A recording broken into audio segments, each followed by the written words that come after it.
The second part of the talk is about learning in life. In the today's scenario, in the today's world, this is very, very important.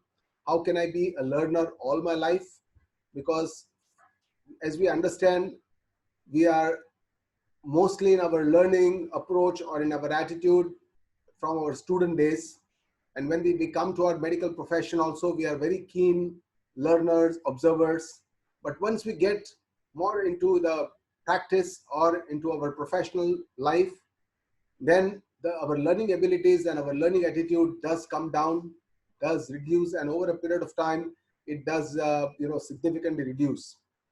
I would like to start with this story of Eklavya. You all must be knowing this story. Eklavya was one of the great archers who was a son of a Bhil or a scheduled tribe living in the forest. And he wanted to become a great expert in archery. And that's why he approached Drona to be his guru, his teacher. But Drona replied that because he was the teacher of the kings, he could not teach him because that was against the dharma at that time. And then he put a statue of Drona in front of him, and he used to practice constantly the skill of archery and became very good. Once what happened that Drona and Arjuna were going through the forest and they saw a dog with his mouth open, full of arrows. He just could not bark, but he had no other problem. He was saved. There was no injury at all. And they were all thinking, who is this person? And then Eklavya emerged and said that this was his job, that he did it. Drona asked him, where did you learn archery from? And he said that I learned it from you, sir. This is your statue here. And I used to constantly practice over here near the statue to cultivate my skill of archery. With this, Drona asked for his right hand. As you all know, this is a legend. This is a story. So Eklavya was kind of an ideal student who could practice, and there are lots of messages from this short story that any skill is can be learned. There are several ways this can be learned. It can be learned by sheer determination and willpower that Eklavya demonstrated. You need a great coach, a master coach who can help you in person, or even today on an internet. You can have a mentor to learn several things like surgeries or a lot of other skills, your hobbies or whatever you wish to learn. Today there are several strategies or methods of learning, and we need to learn how to learn. This is something that we have never been taught.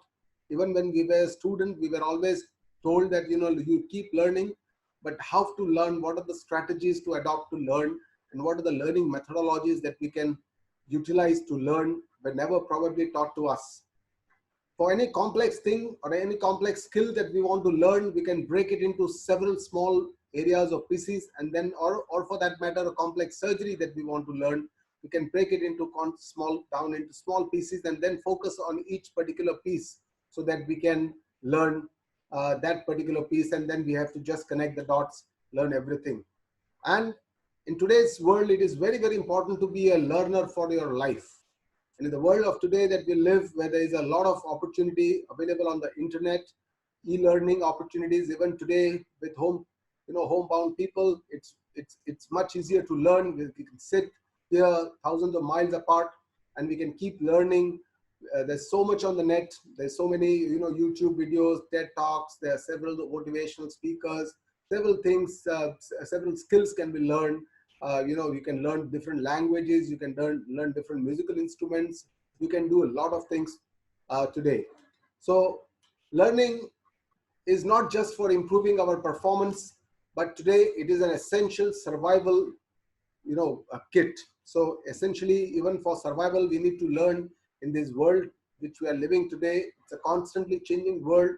Things keep changing very fast. Information overload happens so much on the internet as the science keeps changing, and whatever, the trials keep coming. We need to keep abreast with our own subject, and we have to keep abreast and learn different skills like communication skills, leadership skills, and then teamwork management. So a lot of different skills, financial skills, managing our investments. So a lot of skills we need to learn in today's world. and we can learn from everyone, our friends, our teachers, our students, our parents, but even we can learn a lot of things from the nature too. So it has been found, science has shown that learning forms new brain connections, and there are several other techniques like visualization techniques also which can help us in learning. We can also take help from a coach, a master coach.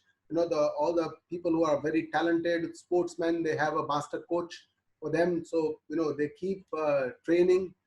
And in our profession, one of the best ways of getting trained is by doing apprenticeship or training on the job. Something like a residency program, a postgraduate program, or a fellowship program is something that we can get ourselves trained while we are doing the work, we are assisting, we are seeing the work, we are observing, and then we are learning.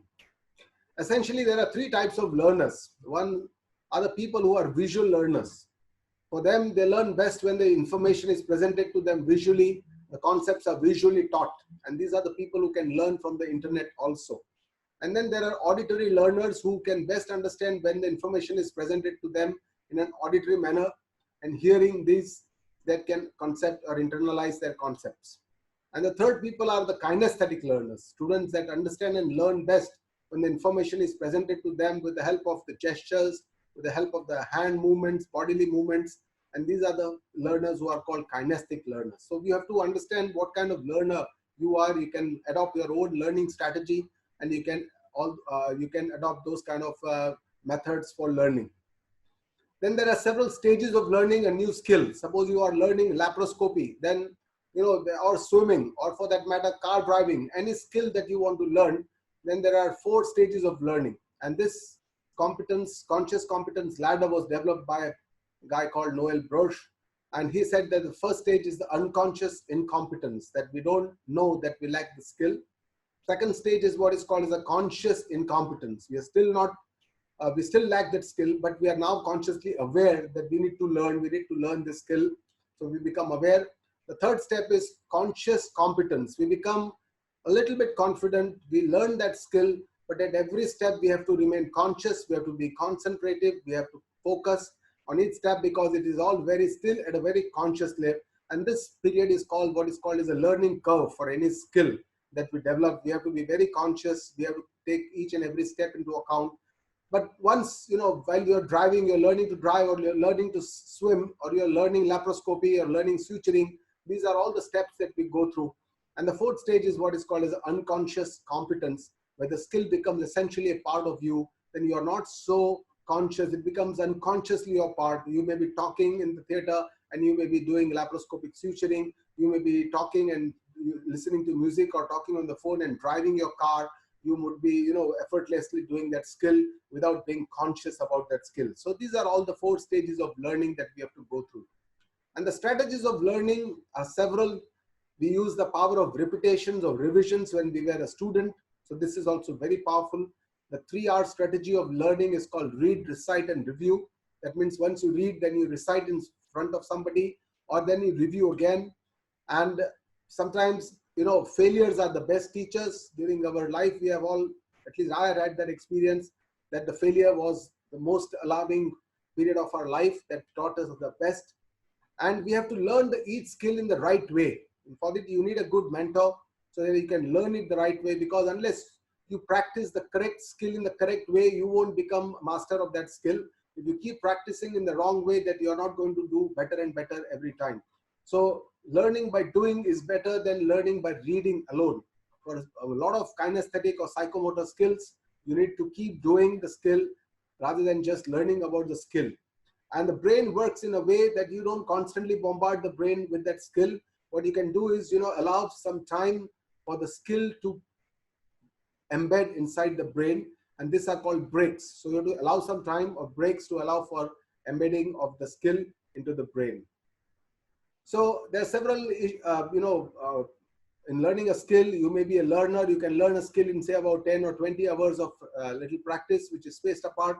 And initially you have to learn the cognitive part of the skill, where you can read, understand what are the principles, the basic understanding about that skill. And then the second stage is the associative part, where you practice the skill by a feedback, make some adjustments till you become perfect. And here you need some mentor to do this practice. And then you become autonomous. You can perform with an acceptable level of autonomy. So this learning of the skill may take anywhere between 10 to 20 hours for any new skill. But the mastering of a skill requires about 10,000 hours of practice, and it needs a lifelong commitment.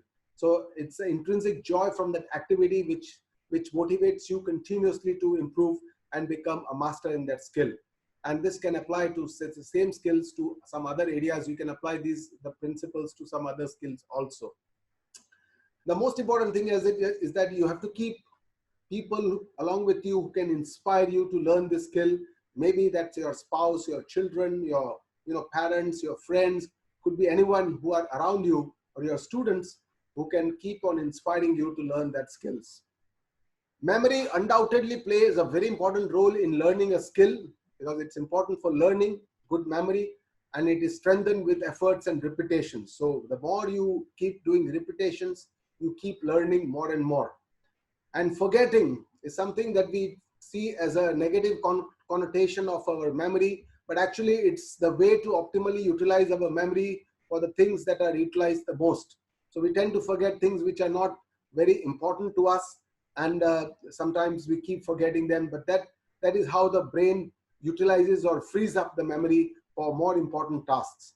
So memory can be learned and improved with practice. There are many memory workshops which are going on around, and you can actually improve your memory by utilizing several techniques like visualization techniques. There are people who can actually remember a large set of numbers or a large number of things they can utilize. They can actually remember the entire pack of cards or 52 cards, which card is after which card. So there are several such people who have trained the memory and improved their memory.